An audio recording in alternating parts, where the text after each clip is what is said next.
Saya bikin uploadan 12 hari yang lalu mengenai diskursus nasab Pahlawi ini. Selanjutnya yang kita fokuskan, kita sarankan untuk fokus ke uji DNA. Nah, ini ada video yang beredar di grup itu, dan saya dapat kiriman juga dari Kiai Madudin, dan beliau menyarankan saya untuk up video ini. Tapi saya menyampaikan bahwa ini agak riskan kalau saya up, karena ini budak-budak Habib Pahlawi itu, Yahudi Pahlawi itu main strike kalau dan korbannya ada banyak aktivis NKRI, banyak yang jadi korban. Jadi saya puterin aja ini kirimannya kan ini ya videonya, ini saya putarkin. Nah, ini ya. Kepada saudara suaranya aja biar strike ya. Sebangsa dan setanah air. Oke, menarik ini. Fatullah ya. Puji Jember.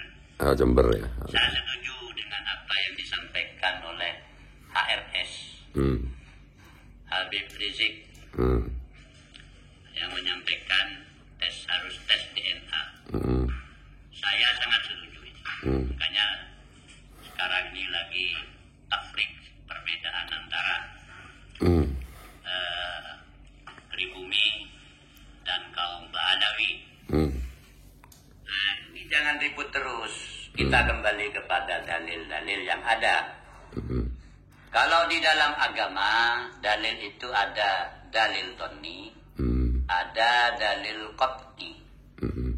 Nah, dalil dhanni itu di situ disebut hadis ahad. Hadis ahad. Kalau yang dalil qat'i itu adalah Al-Quran dan hadis mutawatir. Nah, ini jelas. Maka yang diambil duluan kalau ini bertentangan, maka yang dalil qat'i yang pasti diambil. Nah, di dalam kitab nasab ini yang sekarang katanya si A begini, katanya kitab satunya ini macam-macam sudah. Itu dalilnya termasuk dalil dhanni itu. Ya. Kalau kita ibaratkan, bandingkan kepada agama, itu dalilnya dalil dhanni. Lalu bagaimana dalil qat'inya? Dalil qat'inya ya tes DNA itu sudah yang disampaikan oleh Habib Rizik itu. Tes DNA itu. Nah, apakah pernah terjadi dulu? Pernah, cuma karena dulu itu masih belum modern ya. Tidak sama dengan zaman sekarang. Itu di masa Rasulullah pernah terjadi ketika Usama putra Zaid. Itu Usama tidak sama dengan ayahandanya. Usama hitam, sedangkan Zaid itu putih. Akhirnya Rasulullah mendatangkan orang yang ahli itu. Hanya dilihat, dibandingkan dengan Rasulullah rambutnya, dibandingkan dengan Rasulullah kakinya. Nah, baru ketahuan bahwa itu betul-betul putra dari Usama, itu putra dari Zaid. Ini pernah terjadi ini. Kemudian ceritanya Hilal bin Umayyah yang istrinya selingkuh itu, dan begitu seterusnya.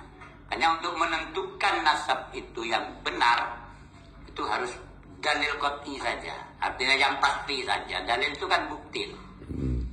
Yang qat'inya apa? Ya tes DNA itu, seperti yang disampaikan Nabi Rizik. Betul itu.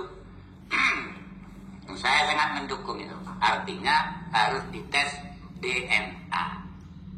Ya, terlepas dari mau dan tidak mau, ya terlepas dari itu. Yang mau ya berarti ya betul-betul, kalau enggak ya buktikan saja lewat tes DNA.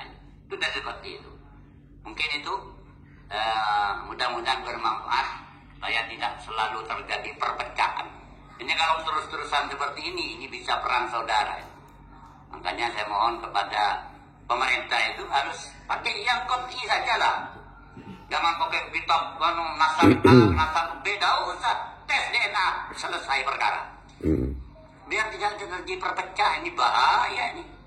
Coba lihat kita di Yaman seperti gimana. Sampai sekarang di Yaman itu perang saudara. Ini bahaya kepada NKRI kalau seperti ini, harus tegas nih. Tadi yang disampaikan Habib Rizik betul sudah.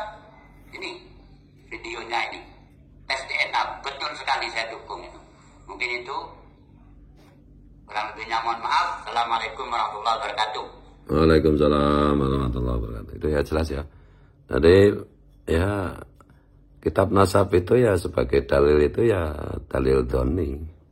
Bisa diperdebatkan, bisa dipleset-plesetkan. Makanya tesisnya Kiai Imad yang benar yang tidak terbantahkan itu bisa dipleset-plesetkan sama si Zaini channel, sama Rumel, sama siapa lagi itu, Sani Uye itu yang dulu-dulunya itu kirain apa pejuang beneran itu mengedukasi masyarakat beneran. Ternyata sekarang akhirnya ini cuma jadi YouTuber yang tukang sebar hoak juga ikut-ikutan. Sayang sekali ya, mudah-mudahan saya jawil gini si Sani Uye kembali ke khitohnya. Anak muda sepinter itu kok cuma terima jadi YouTuber. Saya ini bukan YouTuber, saya itu hanya menggunakan YouTube untuk media dakwah edukasi kepada publik, tapi pekerjaan saya banyak, mengasuh pesantren, baca kitab, bacain kitab ke santri, mimpin majelis maulid, gitu. Terus jadi penyanyi, mencipta lagu, jadi pelukis, jadi macam-macam. Itu ya. Jadi kalau dalil yang qat'i itu ya memang tes DNA, dan sejauh ini memang Habib Alawi yang sudah tes di situs-situs DNA internasional itu hasilnya memang haplonnya itu G. Ya kalau masyarakat sekarang udah pintar ya. Kemarin ada guyonan gini. Kalau soal perdebatan nasab itu masyarakat umum malah lebih pintar daripada kiai-kiai atau gus-gus, maksudnya kiai-kiai atau gus-gus yang masih mau jadi budaknya itu loh. Jadi kalau masyarakat ada yang telepon gini, nah kalau Dzurriyyat Rasulullah yang sebenarnya itu ya haplonya itu kan J1 lah, emang Habib Alawi ini geo Yahudi no. Itu ya, makanya sekali lagi perdebatan nasab berdasarkan kitab nasab, kitab sezaman atau tidak sezaman dan lain-lain dan seterusnya itu yang dipleset-plesetkan itu, yang sudah saya bilang sejak awal bahwa tesisnya Kiai Imaduddin itu mustahil untuk dibantah itu, dan sekarang tidak bisa dipatahkan, tidak bisa dibantah dengan benar, bisanya hanya dengan dibantah dengan dipleset-plesetkan itu. Nah, itu tetap kategorinya kan hanya dalil doni, dalil persangkaan don itu. Nah, kalau mau qat'i itu ya seperti yang disampaikan Pak Kiai tadi itu, ya harus tes DNA itu. Kalau tes DNA kan nggak bisa diperdebatkan itu ya. Oke, jadi nggak usah sok-sokan pidato kayak si Bahar bela Palestina ini. Lawang tes DNA aja takut kok. Tes DNA aja nggak berani kok mau perang di Palestina apa.